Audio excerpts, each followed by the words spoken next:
মথুরাপুরীর প্রাচীরের তলে একথা ছিলেন সত্য। নগরীর দিন নিমেছে পবনে, দুয়ার রুদ্ধ পৌর ভবনে, নিশীথের তারা শ্রাবণ গগনে ঘন মেঘে অবলুপ্ত। কাহার নুপুর সিঞ্চিত পদ সহসা বাজিল বক্ষে, সন্ন্যাসী বর চমকে জাগিল, স্বপ্ন জড়িবা পলকে ভাগিল, রূপ দ্বীপের আলোক লাগিল ঘন সুন্দর চক্ষে। নগরীর প্রতি চলে অভিসারে যৌবন পদে বক্তা, অঙ্কে অচল শুনিল বরণ, ডলুঝুলু রবে বাজে আবরণ, সন্ন্যাসিকায় পড়িতে চলন থামিল বাসুদত্তা। প্রদীপ ধরিয়া গেলিল তাহার নবীন গৌর কান্তি, সৌম্য সহাস তরুণ বয়ান, করুণা কিরণে বিকচ নয়ন, শুভ্র দলানি হিন্দু সমান হারিছে স্নিগ্ধ শান্তি। কহিল রমণী ললিত কণ্ঠে, নয়ন জড়িত লজ্জা, ক্ষমা করব রে কুমার কিশোর, দয়া করো যদি গৃহে চলো মোর, এ ধরনী তল কঠিন কঠোর, এভাবে তোমার শয্যা।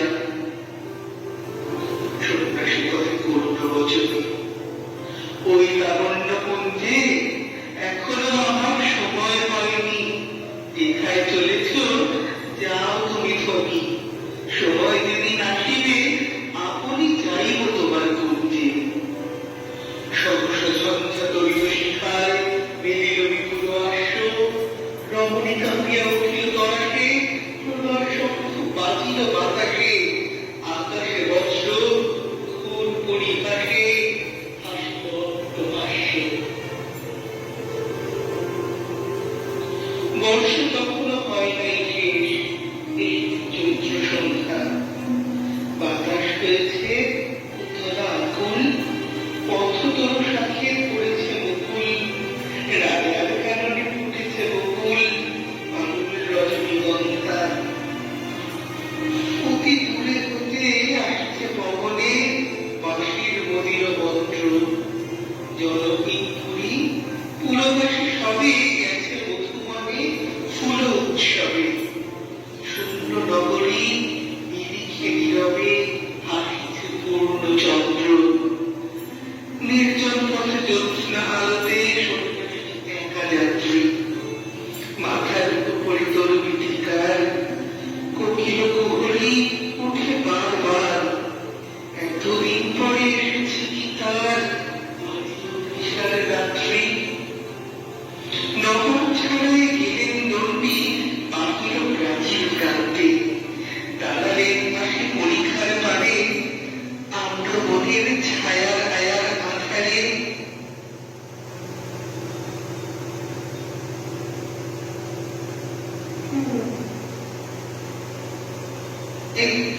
কেউই রমণী পড়ে এক ধারে তাহার চরণ প্রান্তে, নিদারুণ রোগে বাড়ি ঘটিকায় ভরে গেছে তার অঙ্গ, রোগবশী খেলা কালী তরুতার, লই প্রজাগণে পুরো পরিহার, বাহিরে ফেলেছে করি পরিহার বিষাক্ত তার সঙ্গ। সন্ন্যাসী বসে আড়ষ্ট শির তুলি দিল নিজ অঙ্কে, ঢালি দিল জল শুষ্ক অধরে, মন্ত্র পড়িয়া দিল শির ভরে, লিপি দিল দেহ আপনার করে শীত চন্দন রঙ্গে। ঝরিছে মুকুল কুজিছে কোকিল, যামিনী জোছল বক্তা, কে কিছু তুমি অবদয় হয়, শুধাইলা নারী। সন্ন্যাসী কয় আজি রজনীতে হয়েছে সময়, এসেছি বাসবদত্তা। রবীন্দ্র জয়ন্তী অনুষ্ঠানে আমার নিজস্ব লেখা দুটি কবিতা আপনাদের পড়ে শোনাচ্ছি। প্রথম লেখার নাম গীতবিতান।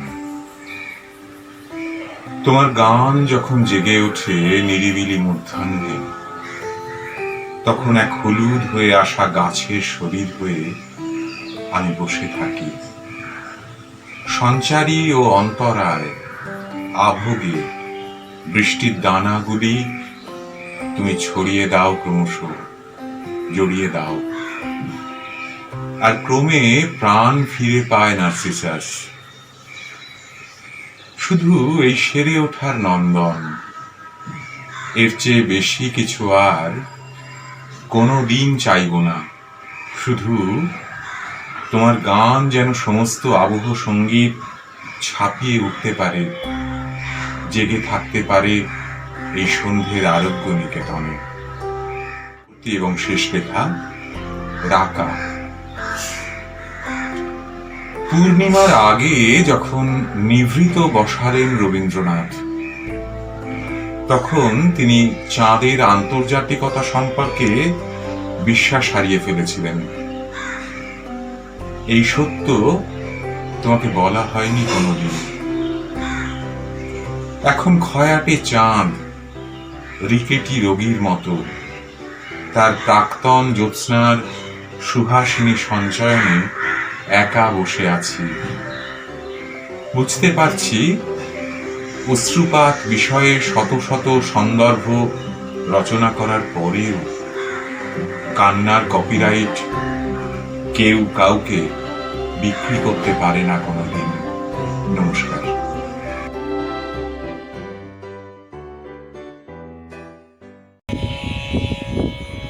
অশ্রু ভরা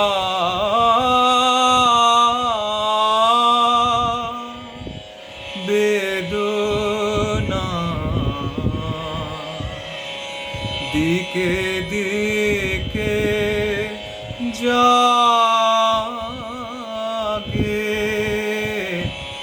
আজ শ্যামল মেঘের মাঝে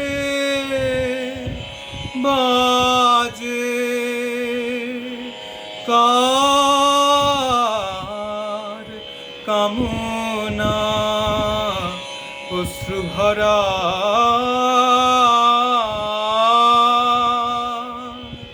বেদনা।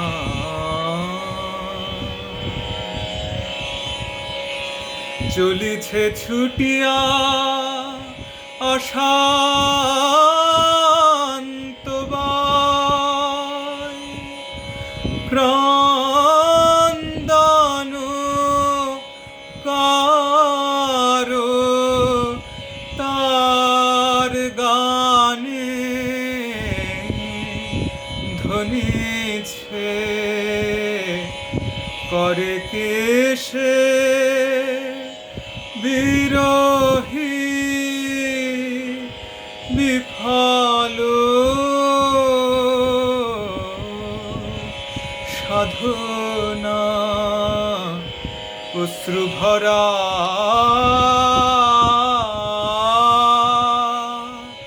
বেদনা। দিকে দিকে জাগে,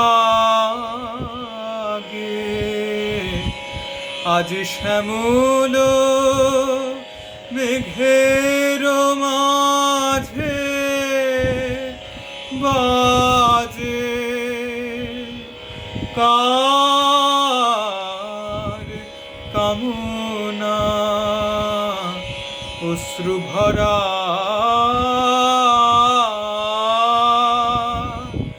বেদনা।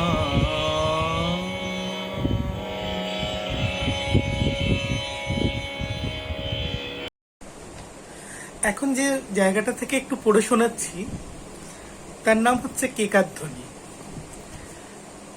প্রথমত অভিষেকের গানটার রেশ ধরেই বলি, আমরা ঋতুরঙ্গের মধ্যে প্রবেশ করে গেছি। বর্ষা দিয়ে আমরা শুরু করছি, আমরা বৈশাখে গিয়ে শেষ করব।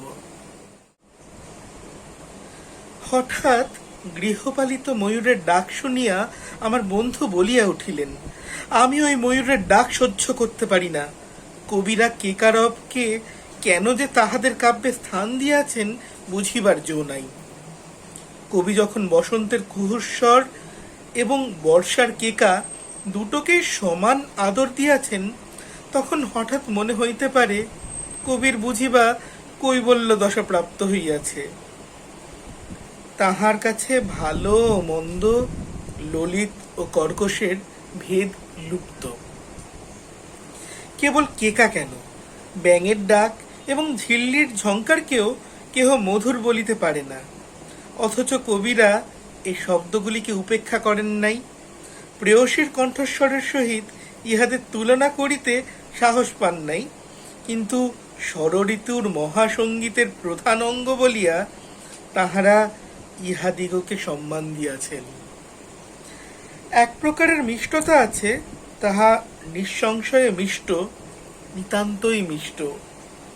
তাহা নিজের লালিত্য স্বপ্রমাণ করিতে মুহূর্ত মাত্র সময় লয় না। তাহা আমাদের মনের নিজের আবিষ্কার নহে, ইন্দ্রিয়ের নিকট হইতে পাওয়া। এই জন্য মন তাহাকে অবজ্ঞা করে, বলে ও নিতান্তই মিষ্ট, কেবলই মিষ্ট। অর্থাৎ উহার মিষ্টতা বুঝিতে অন্তঃকরণের কোনো প্রয়োজন হয় না, কেবলমাত্র ইন্দ্রিয়ের দ্বারাই বোঝা যায়। যাহারা গানের সমাজদার, এই জন্যই তাহারা অত্যন্ত উপেক্ষা প্রকাশ করিয়া বলে অমুক লোক মিষ্ট গান করে। ভাবটা এই যে মিষ্ট গায়ক গানকে আমাদের ইন্দ্রিয় সভায় আনিয়া নিতান্ত সুলভ প্রশংসার দ্বারা অপমানিত করে মার্জিত রুচি ও শিক্ষিত মনের দরবারে সে প্রবেশ করে না। মারা গেছে।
কেনই কেকারব নিয়ে কিছুক্ষণ আগেই বললাম যে পড়াটা শুরু করলাম, কোথাও গিয়ে আমার না খুব বেশি করে যখন এই বর্ষার অনুষঙ্গগুলো মাথার মধ্যে ঘুরছিল, আমারও মনে হচ্ছিল ময়ূর পেখম তুলে নাচছে, আমারও মনে হচ্ছে ব্যাং ডাকছে।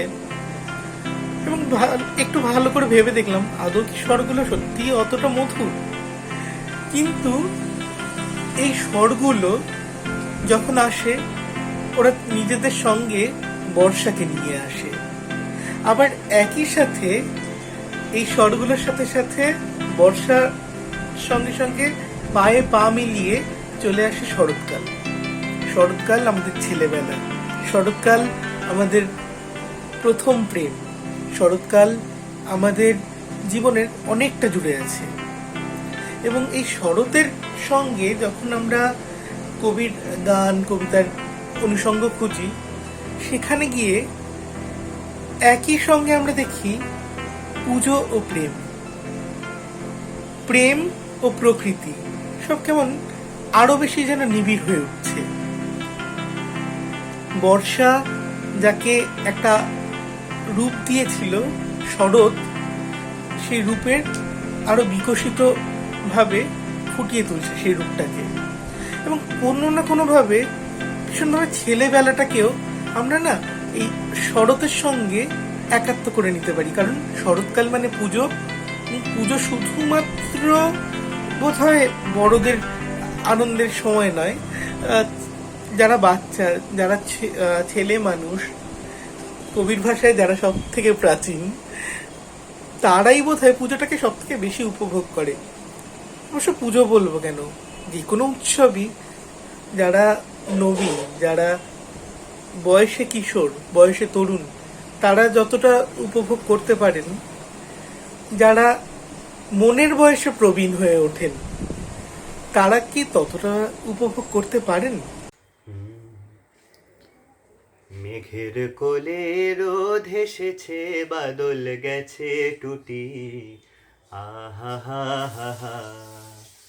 মেঘের কোলে রোদ এসেছে, বাদল গেছে টুটি, আহা হা হা হা।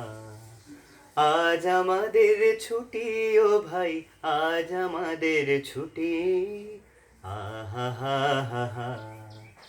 মেঘের কোলে রোদ এসেছে, বাদল গেছে টুটি, আহা হা হা হা।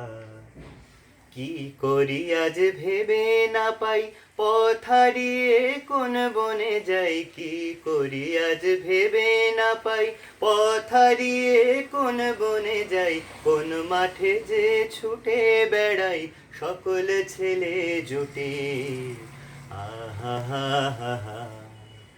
মেঘের কোলে রোদ এসেছে, বাদল গেছে টুটি, আহা হা হা হা। কেয়া পাতার নৌকো গড়ে সাজিয়ে দেব ফুলে, তাল দিঘিতে ভাসিয়ে দেব চলবে দুলে দুলে। কেয়া পাতার নৌকো গড়ে সাজিয়ে দেব ফুলে, তাল দিঘিতে ভাসিয়ে দেব চলবে দুলে দুলে। রাখাল ছেলের সঙ্গে ধেনু চড়াবো আজ বাজিয়ে বেনু, রাখাল ছেলের সঙ্গে ধেনু চড়াবো আজ বাজিয়ে বেনু।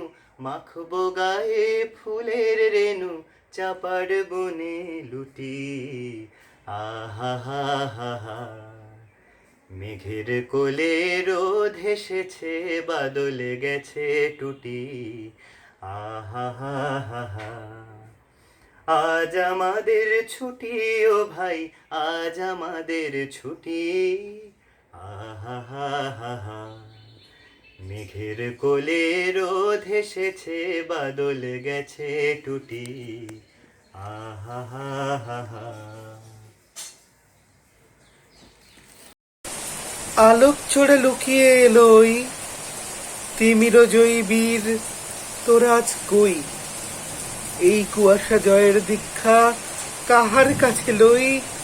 মলিন হলো শুভ্র বরণ, অরুণ সোনা করল হরণ, লজ্জা পেয়ে নীরব হলো উষা জ্যোতির্ময়ী। সুপ্তি সাগর তীর বেয়ে সে এসেছে মুখ ঢেকে, অঙ্গে কালি মেখে। রবির রশ্মি কৈগতরা, কোথায় আধার ছেদন ছোড়া, উদয় শৈল শৃঙ্গ হতে বল মা ভই, আলোক চোরা লুকিয়ে এলো ওই। হিমের রাতে ওই গগনের দীপগুলি রে হেমন্তিকা করল গোপন আঁচল ঘিরে ঘিরে ঘিরে।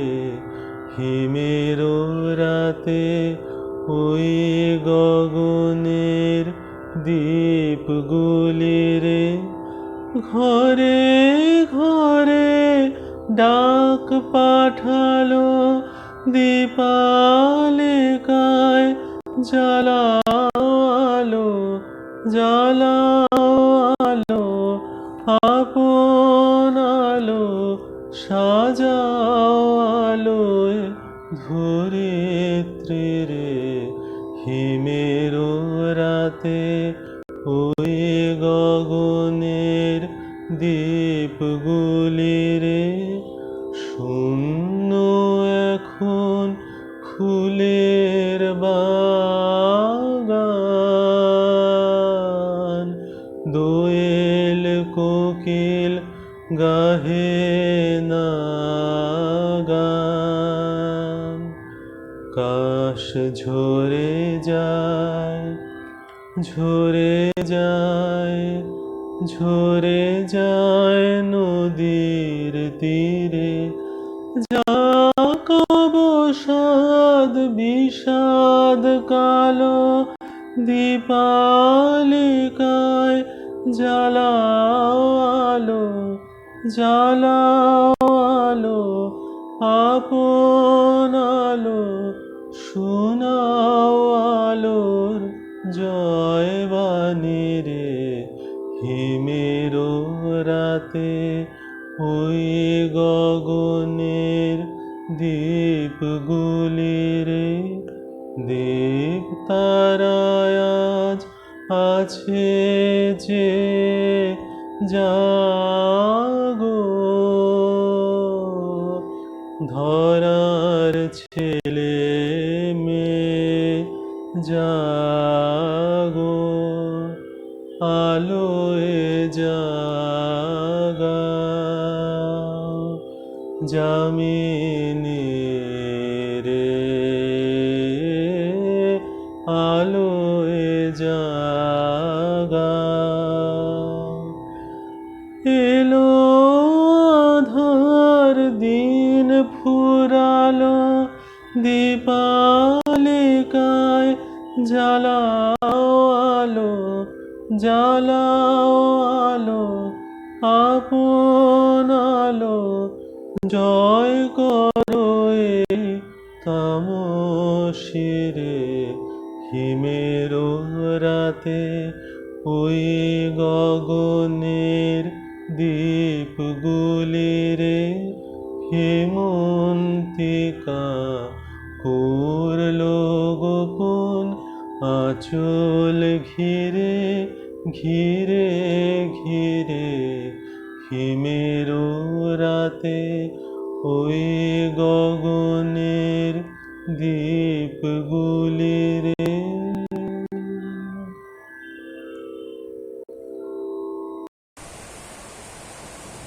হে সন্ন্যাসী, হিমগিরি ফেলে নিচে নেমে এলে কিসের জন্য? কুন্দ মালতী করিছে মিনতি অপ্রসন্ন, যাহা কিছু ম্লান বিরস জীর্ণ, দিকে দিকে দিলিয়ে করি বিদীর্ণ। বিচ্ছেদ ভার বনচ্ছায়ারে করি বিষণ্ণ অপ্রসন্ন। সাজাবে কি ডালা, গাঁথিবে কি মালা মরণ সত্রে, তাই উত্তরি নীলে ভরি ভরি শুকানো পাত্রে। ধরণী যে তব তাণ্ডবে সাথী, প্রলয় বেদনা নীল বুক পাতি, রুদ্র এবারে বর বেশে তারে করগ ধন্য, হও প্রসন্ন। পৌষ তোদের ডাক দিয়েছে, আয় রে চলে আয় আয় আয়। পৌষ তোদের ডাক দিয়েছে, আয় রে চলে আয় আয় আয়। ডালা যে তার ভরেছে আজ পাকা ফসলে মরি হায় হায় হায়। পৌষ তোদের ডাক দিয়েছে, আয় রে চলে আয় আয় আয়। ডালা যে তার ভরেছে আজ পাকা ফসলে মরি হায় হায় হায়। পৌষ তোদের ডাক দিয়েছে, আয় রে চলে আয় আয় আয়। হাওয়ার নেশায় উঠল মেতে দিগবধূরা ধানের খেতে। হাওয়ার নেশায় উঠল মেতে দিগবধূরা ধানের খেতে। রোদের সোনা ছড়িয়ে পড়ে, রোদের সোনা ছড়িয়ে পড়ে, মাটির আঁচলে মরি হায় হায় হায়। পৌষ তোদের ডাক দিয়েছে, আয় রে চলে আয় আয় আয়। মাঠের বাঁশি শুনে শুনে আকাশ খুশি হলো, ঘরেতে আজকে রবে গো। খোলো খোলো দুয়ার খোলো, খোলো খোলো দুয়ার খোলো। মাঠের বাঁশি শুনে শুনে আকাশ খুশি হলো, ঘরেতে আজকে রবে গো। খোলো খোলো দুয়ার খোলো, খোলো খোলো দুয়ার খোলো। আলোর হাসি উঠলো জেগে ধানের শীষে শিশির লেগে।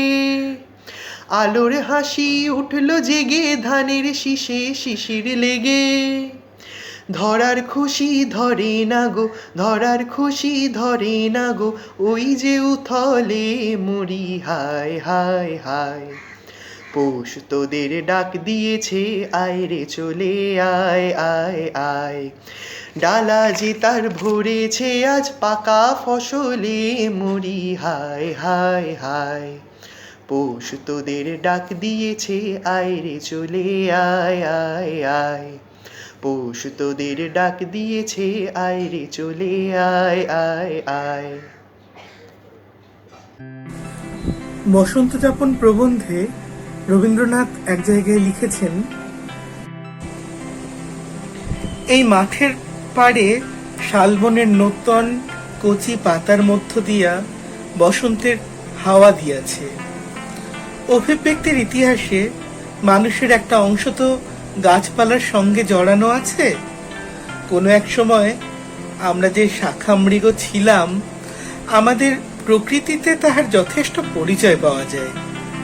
কিন্তু তাহারও অনেক আগে কোনো এক আদি যুগে আমরা নিশ্চয়ই সাক্ষী ছিলাম। তাহা কি ভুলিতে পারিয়াছি?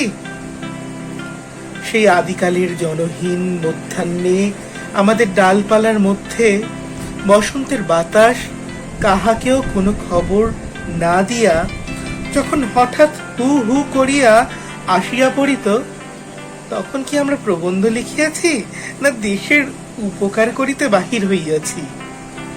তখন আমরা সমস্ত দিন খাড়া দাঁড়াইয়া মুখের মতো মুড়ের মতো কাঁপিয়াছি। আমাদের সর্বাঙ্গ ঝরঝর মরমর করিয়া পাগলের মতো গান গাহিয়াছে। আমাদের শিকড় হইতে আরম্ভ করিয়া প্রশাখাগুলির কচি ডগা পর্যন্ত রসপ্রবাহের ভিতর ভিতর চঞ্চল হইয়া উঠিয়াছে। সেই আদিকালের ফাল্গুন চৈত্র এমনিতর রসে ভরা, আলস্যে এবং অর্থহীন প্রলাপেই কাটিয়া যাইত।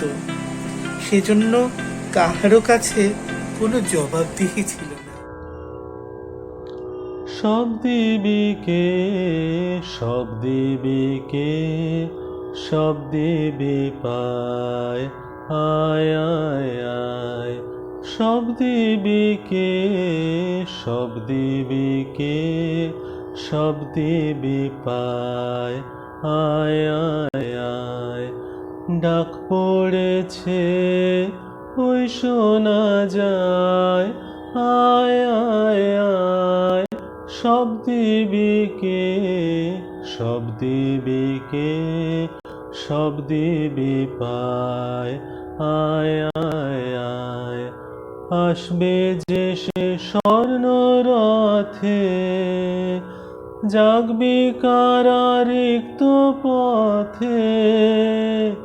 আসবে যে সে স্বর্ণ রথে, জাগবি কারা রিক্ত পথে। পুষ রজনী তাহার আশায়, আয় আয় আয়, সব দিবি কে, সব দিবি কে, সব দিবি পায়। আয় আয় আয়, ক্ষণে কেবল তাহার খেলা, হায় হায় হায়। তারপরে তার যাবার বেলা, হায় হায় হায়। ক্ষণে কেবল তাহার খেলা, হায় হায় হায়। তারপরে তার যাবার বেলা, হায় হায় হায়। চলে গেলে জাগবে যবে, ধন রতন বোঝা হবে। চলে গেলে জাগবে যবে, ধন রতন বোঝা হবে।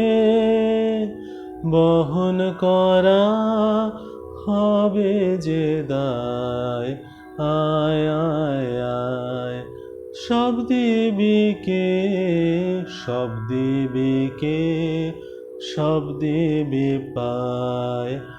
আয় আয় আয়, সব দিবি কে, সব দিবি কে, সব দিবি পায়। আয় আয় আয়। রূপকথা। সেই যে লম্বা করিডোর, সেইখানে চাঁপা রং বই থেকে অক্ষর খসে পড়ে চকমকি পাথরের মতো।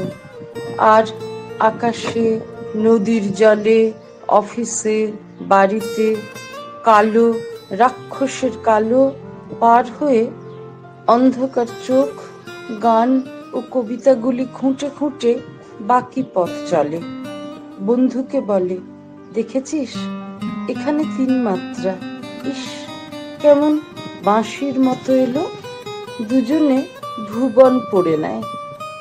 ঈষৎ আলো পাওয়া চোখ আবার বন্ধুকে বলল, শোন না, যে বারবার সাপের ছোবল খাচ্ছে, তার কাছে সন্ধ্যা ও প্রভাত সঙ্গীত যদি অনর্থক মনে হলো, তবে সংশয় অসংশয় জড়ো হয়।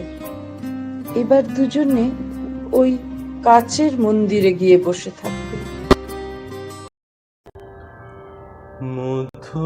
মধ্যদিনের বিজন বাতায়নে ক্লান্তি ভরা, কোন বেদনার মায়া স্বপ্না ভাসে, ভাসে মনে মনে মধ্যদিনের বিজন বাতায়নে ক্লান্তি ভরা, কোন বেদনার মায়া স্বপ্না ভাসে, ভাসে মনে মনে মধ্যদিনের। কৈশোরে যে সলাজ কানা কানি খুঁজেছিল, প্রথম প্রেমের বাণী। কৈশোরে যে সলাজ কানা কানি খুঁজেছিল, প্রথম প্রেমের বাণী। আজ কেন তাই তপ্ত হাওয়ায় হাওয়ায় মরমরেছে গহন বনে বনে মধ্যদিনে যে নৈরাশা গভীর শ্রুং জলে ডুবেছিল বিস্মরণের তলে ডুবেছিল যে নৈরাশা গভীর জলে ডুবেছিল বিস্মরণের তলে ডুবেছিল আজ কেন সেই বন জ্যোতির বাসে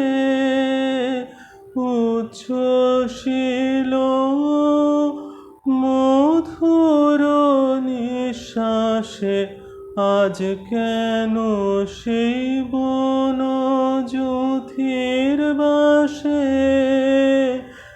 উচ্ছ্বসিল মধুর নিঃশ্বাসে সারা বেলা চাপার ছায়ায় ছায়ায় গুঞ্জরিয়া ওঠে ক্ষণে ক্ষণে মধ্যদিনের বিজন বাতায়নে ক্লান্তি ভরা কোন বেদনার মায়া স্বপ্না ভাসে ভাসে মনে মনে মধ্যদিনে